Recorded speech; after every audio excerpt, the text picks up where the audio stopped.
ವಿದ್ಯಾರ್ಥಿ ರಾಘವೇಂದ್ರನ್ನ ಈ ಬಾರಿ ಮಿನಿಮಮ್ 3 ಲಕ್ಷ ಓಟ್ನಲ್ಲಿ ಗೆಲ್ತಾರೆ ಅವ್ರಿಗೆ ಗೊತ್ತು. ಅವರಿಗೆ ಡೆಸ್ಪರೇಷನ್ನಲ್ಲಿ ರಾಹುಲ್ ಗಾಂಧಿ ಅವರು ಕರ್ಕೊಂಡು ಬಂದಿದ್ದಾರೆ. ನಿನ್ನೆ ಏನು ಕಾಮಿಡಿ ಆಯಿತು ನಾವು ನೋಡಿದ್ದೀವಿ. ಟ್ರಾನ್ಸ್ಲೇಷನ್ ಅರ್ಧದಲ್ಲಿ ಚೇಂಜ್ ಮಾಡಿದರು, ಏನೇನೋ ಮಾಡಿದರು. ಅಷ್ಟು ಕಾಂಗ್ರೆಸ್ ಡಿಸ್ಆರ್ಗನೈಸ್ಡ್ ಆಗಿದ್ದಾರೆ. ಖಂಡಿತವಾಗಿ ಶಿವಮೊಗ್ಗದಲ್ಲಿ ರಾಘವೇಂದ್ರ ಅವರು ಜನಪ್ರೀತಿ ಎಲ್ಲ ಕಡೆ ನೋಡ್ತೀವಿ. ಮಿನಿಮಮ್ 3 ಲಕ್ಷ ಮಾರ್ಜಿನಲ್ಲಿ ಗೆದ್ಕೊಂಡು ಬರ್ತಾರೆ. ಪ್ರಜ್ವಲ್ ಪ್ರಕರಣದಿಂದ ಏನಾದ್ರು ವೇಗಕ್ಕೆ ಹಿಂದೆ ಬಿತ್ತ ಬಿಜೆಪಿ ವೇಗಕ್ಕೆ ಪ್ರಜ್ವಲ್ ಇಶ್ಯೂ ಆದ ನಂತರ ಬಿಜೆಪಿ ಇಲ್ಲ, ನಮ್ಮ ಪ್ರಕಾರನ ನಾವು ಯಾವ ದಾರಿಯಲ್ಲಿ ಹೋಗಬೇಕೋ ನಾವು ಹೋಗ್ತಾ ಇದ್ದೀವಿ. ಇದ್ರ ಬಗ್ಗೆ ಅಮಿತ್ ಶಾ ಜಿ ಸಾಹೇಬರು ಎಲ್ಲರೂ ಕೂಡ ಭಾಳ ಸ್ಪಷ್ಟವಾಗಿ ಹೇಳಿದರು. ನಾವು ಯಾವ ಇನ್ವೆಸ್ಟಿಗೇಷನ್ ಕೂಡ ಅಡ್ಡಪಡಿಸ್ತಾ ಇಲ್ಲ. ಜನಕ್ಕೆ ಎಲ್ಲ ಜನರು ಕೂಡ ಗೊತ್ತು.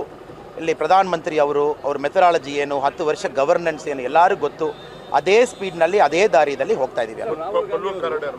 ಇಲ್ಲಿ ಮೇಯ್ನ್ ಭಾಳ ಇಂಪಾರ್ಟೆಂಟು, ಸೌತ್ ಇಂಡಿಯಾಕ್ಕೂ ನಾವು ಟೆಂಪಲ್ ಕಾರಿಡಾರ್ ಮಾಡುವ ಸಮಯ ಬಂದಿತ್ತು. ನಾರ್ದನ್ ಪಾರ್ಟ್ನಲ್ಲಿ ಮೋದಿಜಿ ಅವರು ಭಾಳ ಒಂದು ಶ್ರಮಪಟ್ಟು ಟೆಂಪಲ್ ಕಾರಿಡಾರ್ ಮಾಡಿಕೊಂಡು ಬರ್ತಾ ಇದ್ದಾರೆ. ವಾರಣಾಸಿ ಇರ್ಬೋದು, ಉಜ್ಜಯಿನ್ ಇರ್ಬೋದು, ಅಯೋಧ್ಯ ಸಿಟಿ ಇರ್ಬೋದು. ನಾವು ತಮಿಳುನಾಡು ಪ್ರಚಾರದಲ್ಲಿ ಕೂಡ ಹೇಳಿದ್ದೀವಿ, ತಿರುವಣ್ಣಾಮಲೆಯಲ್ಲಿ ಕಾರಿಡಾರ್ ಮಾಡ್ತೀವಿ. ಇಲ್ಲಿ ನಮ್ಮ ಅಭ್ಯರ್ಥಿಯವರು ಭಾಳ ಕ್ಲಿಯರ್ ಆಗಿದ್ದಾರೆ. ಕರ್ನಾಟಕದಲ್ಲಿ ಕೊಲ್ಲೂರು ಕಾರಿಡಾರ್ ಮಾಡುವ ಸಮಯ ಬಂದಿತ್ತು. ಕೊಲ್ಲೂರು ಒಂದು ಕಾರಿಡಾರ್ ಮಾಡಿ ಇಲ್ಲಿ ಮೋದಿ ಅವರೇ ಕರ್ಕೊಂಡು ಬಂದು ದೇವಿಯವರು ದರ್ಶನ ಮಾಡಿಸಿ, ದೇವಿ ಖಂಡಿತವಾಗಿ ಮೋದಿ ಅವರಲ್ಲಿ ಕರೀತಾರೆ. ಖಂಡಿತವಾಗಿ ಕೊಲ್ಲೂರು ಕಾರಿಡಾರಲ್ಲಿ ಆಗ್ತದೆ. ಅದಕ್ಕೆ ನಾವೆಲ್ಲ ಜನರಲ್ಲಿ ಕೂಡ ಬೇಡಿಕೆ ಮಾಡ್ತಾ ಇದ್ದೀವಿ. ಬೈಂದೂರು ಕ್ಷೇತ್ರದಲ್ಲಿ 1 ಲಕ್ಷ ಮಾರ್ಜಿನ್ ಬೈಂದೂರು ಮಾತ್ರ ಕೊಡಬೇಕು. ಅಷ್ಟು ಪ್ರೀತಿ ಇದರಲ್ಲಿ ಇಂಟರ್ನ್ಯಾಷನಲ್ ಡೆಸ್ಟಿನೇಷನ್ ಆಗಿ ಕೊಲ್ಲೂರು ಚೇಂಜ್ ಆಗ್ತದೆ. ಒಂದು ಪಕ್ಕಾ ಪ್ಲ್ಯಾನ್ ನಮ್ಮ ಕೈನಲ್ಲಿ ಇದೆ. 100% ನಾವು ಮಾಡಿಯೇ ಮಾಡ್ತೀವಿ.